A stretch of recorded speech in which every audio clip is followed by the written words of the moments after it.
সম্পর্ক নিয়ে যারা অশান্তিতে আছেন, কথাগুলো তাদের জন্য। সম্পর্কের প্রথমে হলো বিশ্বাস। এই সম্পর্কটাই একটা সম্পর্কের মূল।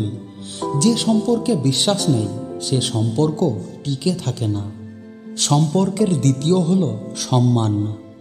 যে সম্পর্কে সম্মান নেই, একজন একজনকে সম্মান করে না, সে সম্পর্ক টিকে থাকে না। সম্পর্কের তৃতীয় হলো স্যাক্রিফাইস। এই স্যাক্রিফাইসটা যদি দুজন দুজনকে স্যাক্রিফাইস করতে না পারে, সেই সম্পর্ক টিকে থাকে না। সম্পর্কের মধ্যে তৃতীয় ব্যক্তি, সম্পর্কের মধ্যে তৃতীয় মানুষকে সুযোগ দেবেন না, তাহলে ওই সম্পর্ক টিকে থাকবে না। একটা সম্পর্কের মধ্যে এই চারটি কথা খুবই গুরুত্বপূর্ণ। বিবাহিত জীবন শুরু করা খুবই কষ্টকর যদি আপনি এই চারটি কথা মানতে না পারেন। বিবাহিত জীবনে নানান সমস্যা হবে, সব কিছুকে দোষ ভেবে আলাদা হয়ে যাবেন না। দোষ কোথায় সেটা খোঁজার চেষ্টা করুন, দেখবেন নিজেই সমস্যার সমাধান করতে পারবেন। আপনি জানেন আপনার দোষ, তাহলে আপনি চুপ থাকবেন, দেখবেন অনেক সহজ হয়ে গেছে সব কিছু। এক দুই কথায় সম্পর্কের মধ্যে তৃতীয় মানুষকে আসতে দেবেন না, নিজেরা বসে সমাধান করার চেষ্টা করুন। কখনো ডিভোর্সের কথা মাথায়ও আনবেন না।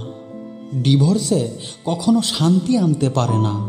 আপনি মনে করেন যে ডিভোর্স দিলেই হয়তো আমি মুক্তি পেয়ে যাব, আসলে তা কখনো হয় না।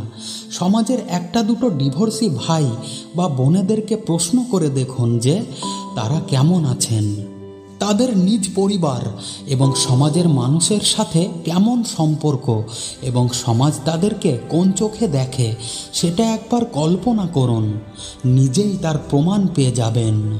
আপনাদের সম্পর্কের মধ্যে কি সমস্যা, কি কারণে বিচ্ছিন্ন হতে চান, এগুলোর সমাধান খুঁজুন। ওই বিষয়গুলো ত্যাগ করতে চেষ্টা করুন, দেখবেন সমাধান আপনার হাতেই।